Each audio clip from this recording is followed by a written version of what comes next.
This book, it's called False Memories, The Deception That Silenced Millions. The speaker is Lynn Brook.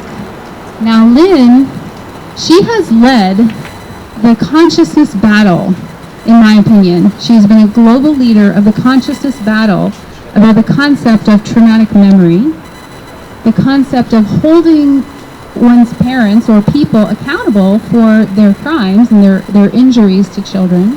She'll tell you more about her specific story. But she's been an activist for over 20 years. And inside this book, she wrote, "To a fellow warrior for children." And that was so helpful for me to read, because my abuse would tell me that I'm just shameful and bad and totally useless. And what I realize is I feel that way, but that's not who I am. Who I am is a warrior for children and many other things. And that's who we are. You wouldn't be here if you were not a warrior for children. And thank you, and for those watching, for your interest. So I want to introduce to you one of the global leaders of the Warrior for Children. And I think if you've been following the recent controversy, you've seen that there was, Lynn's book came out, was it August of 2022. And shortly following that, there was an op-ed published in the New York Times that came out and just happened to be putting down the concept of repressed memory and just dredging up this tired old non-science-based argument that there's no such thing, that we shouldn't consider it, etc. So Lynn's book just carved out truth in society, and once again she got backlash, or the concepts got backlash. But therapists are uniting, and people are uniting, and they're writing back. They're sending letters back to the New York Times, and they're saying, hey, no, come on. It's time that we stand in the truth. We know that memories of trauma come back often when people are safe. And that can take a long, long time. So, without further ado, let me introduce Lynn Brook, the author, and she's going to come on up, or are you going to come on up and speak? Or are you speaking there? How did we manage to molest so many children? Why is that? It's what I call the silencing of millions.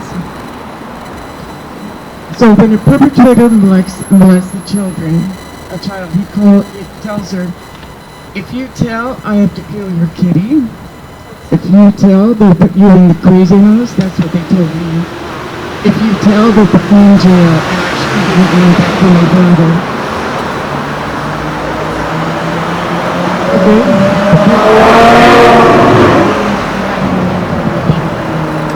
Okay. Only where it's comfortable for you. Okay. Now, when a survivor discloses as an adult, family members tell the public, you probably heard some of this, her father doesn't remember anything like that. She's fantasizing, confused. She's having a nervous breakdown. She's seen a therapist, and you don't know what that means. Alright. When she discloses outside the family, we tell her for her own good. Now this is the interesting part, I think. And actually I collected these statements from what I was told and what my clients were told. And I decided to read them before a committee group with all the sarcasm that I could imagine, and I wanted to know what they would say hearing these things that they did. Some of you may have heard some of these statements. So if she seeks justice in the courtroom like I did, I was told by a surprising number of people, your memories are false. I read about this, because we were all reading about it 30 years ago. Well, how did this all start? Why did we start speaking up publicly? The Courage to Heal was published in 1988. Soon, 21 states allowed adults to sue for damages. Washington was the first, actually. It was all started by Patty Barton. Perpetrators could be sued. I sued in 1991, and that was before the false memory movement started. How would parents defend themselves? How would they come up with a defense? They've never been able to come up with a good one. How would they come up with a defense?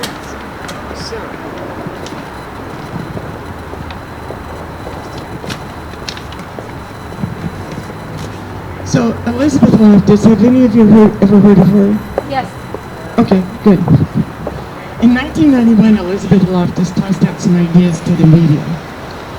And she selected one that would work for her because the Washington Post headlined it. It was implanted by therapists. She had no evidence for it, but it didn't matter. So the accused parents established a charity, and they spent $7.7 million promoting their defense. It was easy to find out. So the story went viral, as you may know, 300 stories by 1995. The media did not change the story, the story, they took notes. They failed to tell us that the story was promoted by accused sex offenders. They did not review the mall study, which is supposed to be the evidence. So Loftus then promoted the false memory story, and then turned around and charged parents hundreds of dollars per hour to testify for them in court, which I thought was kind of funny. You know, one of the things that I admire about Mary and her bravery, and this is the reason, you know, I was thinking about it, how many people will we get here tonight? So this event was inspired by an event that took place in 1996 called the Marche Blanche. And that in French is the White March or the March for Innocence. And that march had 300,000 people strong. And so I thought, well, we might not get 300,000 tonight. We might not, but we'll get some. And what happened back in Brussels, Belgium, is that there was a series of kidnappings and child murders. And the citizens were incredibly grieved, and yet they kept happening over and over and over. And the police seemed to be stumped. They couldn't do much. And then there was an incident where they had started to narrow down who they thought might be involved, and they did a search of this person's home.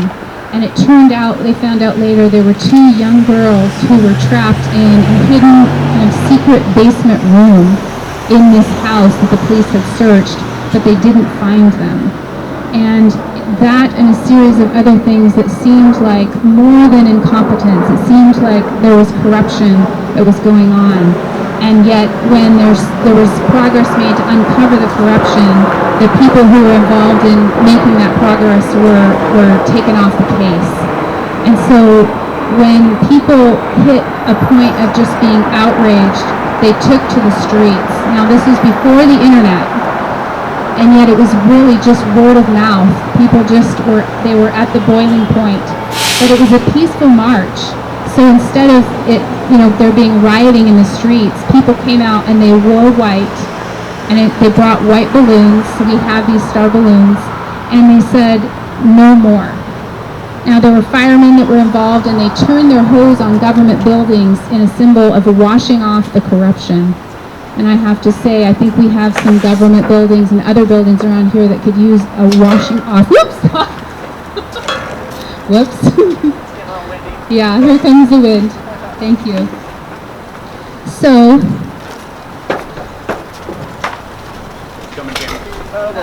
Yeah, let's get here. Can you prop it maybe up against the tent? It's okay, I'm gonna get it up. Okay. The wind strikes back. All right, I got you. Thank you. So this is our version of the White March or the March for Innocence. It has nothing to do with race. There are people here of various ethnicities. We come from different places around the state. We're here standing for innocence in Seattle, Washington. One of the things I was thinking about why there might not be more people here is that perhaps not enough people have stood up for us. It can be hard to get out there and stand up for others if people feel like no one has really stood up for us.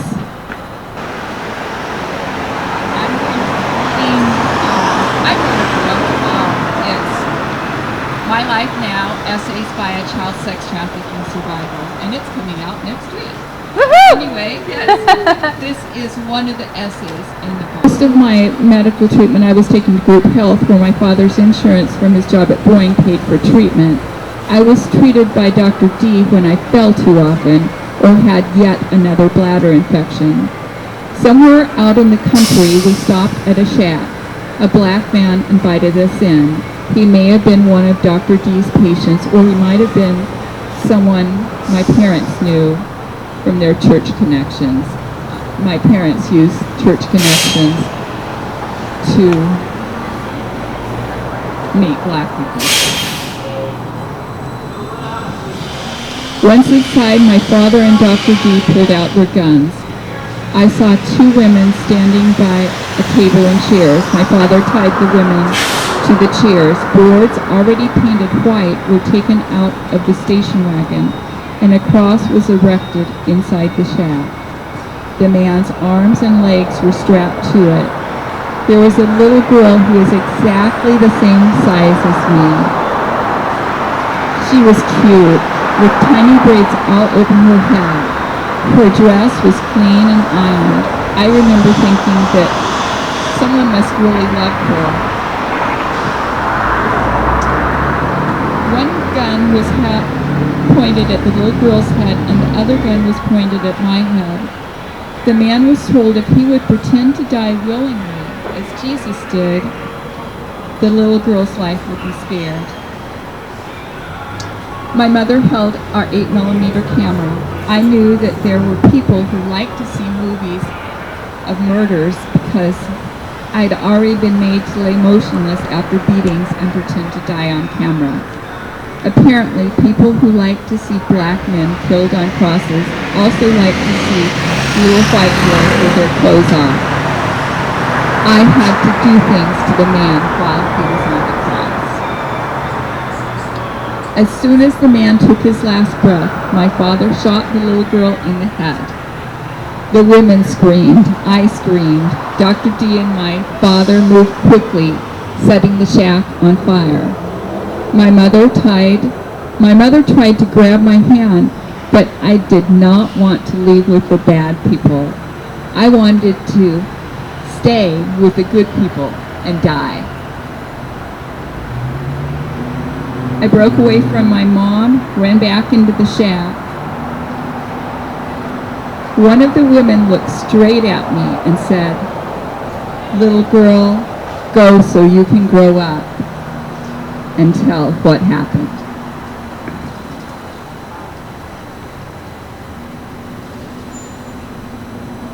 At my next counseling session, I carefully read aloud what I had written in my journal about this event. I was relieved when my counselor thought it might be symbolic. I called a cousin later that evening. He said, "I haven't had a memory like that one."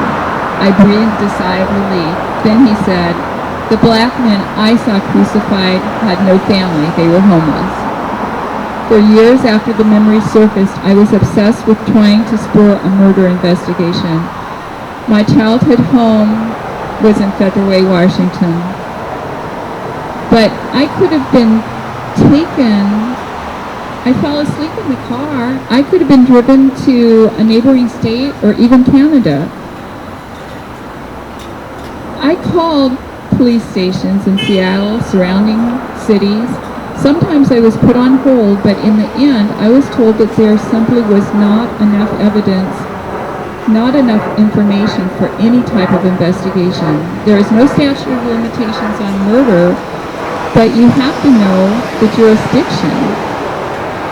I considered hiring a private investigator to see if there were records of the death of a family unit that included a father, a little girl, and two women, when I realized they may have been unrelated homeless individuals who my parents lured to the shack with a promise of food or medical treatment.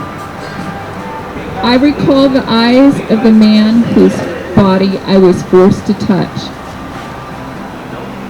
Was he someone who would pretend to die on a cross willingly, even if the child whose life would be protected was not his own daughter?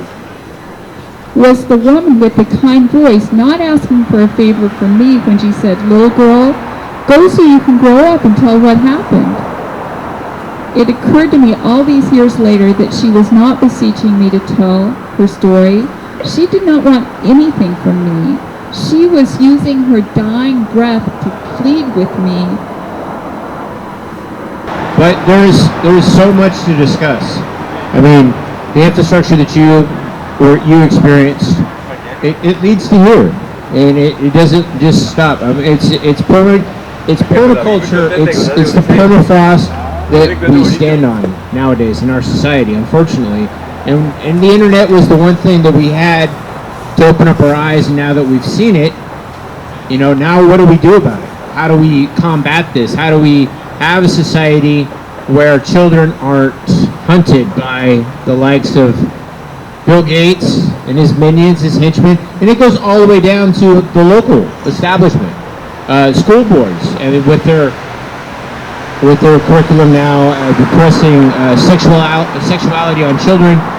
Their innocence is being stripped away from them at a rapid rate that unfortunately we're not going to be able to ever get back unless we actually do something about it. And here, this is a small step, but it's a step nonetheless. And don't think because there's only 12, 13, it does not matter how many people show up. It's the fact that you showed up, and that's what keeps us going, is that experience, that energy that you generate for the next time, that's what will inspire the people around us as they walk by. I know a lot of people are probably curious of what's going on, and you had a very powerful story. Both of you had very powerful stories, and I know that's got to get across. And so they are kept in an echo chamber, and we're here to help break that conditioning, and that's what we're, so I salute you, and I applaud you guys for doing that. The Gates Foundation, wow. I mean, I won't waste all our time talking about the laundry list of why we're here, but, I mean, just recently, Bill Gates had somebody at his house with 6,000 child porn images, right? Somebody took a fall for him, right? So I'm not saying that Mr. Gates is a pedophile, but somebody was. So, and now it's so normalized. They seem untouchable, right? They seem so out of reach that we can't stop it. And unfortunately, for a lot of the victims, that was the case. But in the future, I mean, these people are going to continue their cravings are not going to stop. Obviously, the industry that they've built relies. This is a currency for them, and we can disrupt that with just exposing them and being steadfast and what you think is defeat, realize that it's victory because nobody's doing this, and this is where it starts. And I really thank you so much, Anastasia. Thank you guys so much for showing up and speaking your truths and coming out here and standing up against the true power structure that relies on terrorizing and maiming and unfortunately sexually abusing children. Thank you very much for coming out here. So in closing, this is the first of an annual march that we're going to have. So if you wanted to come out and you didn't get here this year, mark your calendars. Whichever day is the 20th of October, we're going to be out here again. And there might be a few more people we'll see. We'll spend the year rallying and just letting people know. As I said, I'm inspired to get out here more often. I'm going to hit the Sundays if I can get at least one more person to join me. And just wherever you are, think about what activism you can do. Think about where you can go. One of the things I've learned from Victoria Palmer is that the solution to what's troubling our world is going to be local.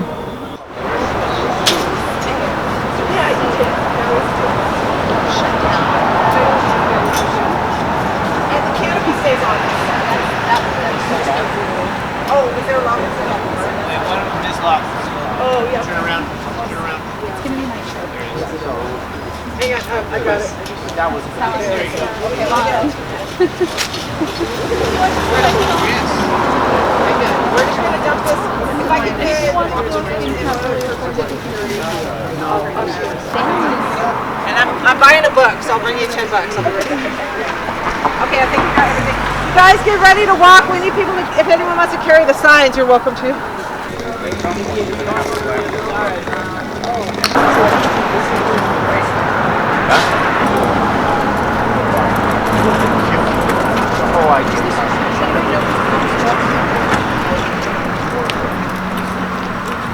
something that came out of the Renaissance. And prior to that, people were tended to be proper. Children tended to be seen as property, and that's where we're headed now. We were property. My sisters and I were property. Right, and we're headed that way now.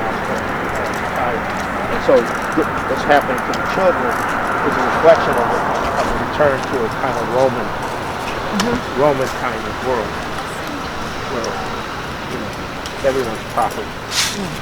We're looked at as property. The new feudalism. I'm proud of it. I'm sorry.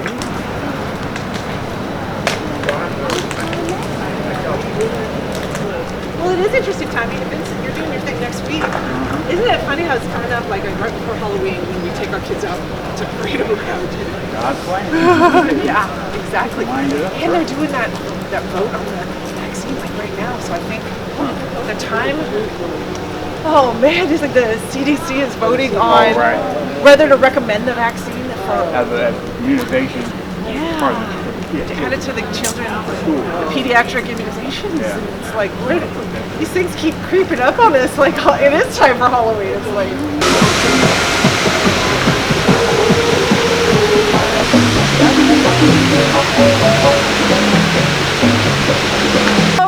We're all family here, and there's a lot of noises going on, but this is what it's like in the city. There's a lot of distractions, a lot of noise, and we got to get used to it and stay focused anyway, all right? A few words about Seattle, because this rising awareness that sex trafficking happens, child trafficking happens, Satan temples practice systematic and frequent satanic abuse. And this is something that is unknown to many, and yet let the awareness of it not be a bad thing, but rather a bringing to light and to the forefront that which needs to be seen first before it can be transmuted. And someone said, why Seattle is both a hub of this Satanism and yet a precious place with people like Anastasia, Lynn, Mary. And the thing about Seattle is, it is a gem, it is a jewel, it has the most benign climate of anywhere where I've ever experienced, and I've lived in Russia, I've lived in Chicago and Boston, and yet I love Seattle for the gentleness that I experience when I'm here. So the internet's more or less scrubbed as far as actual evidence. They're going to hide their tracks. So that's why you guys be doing these boots on the ground, to speak out for this, and just individually keep your, whatever you see in your environment. I think safe. There's a good slogan there. The other thing is, what we're seeing now is the exporting of the mass mind control through the school system.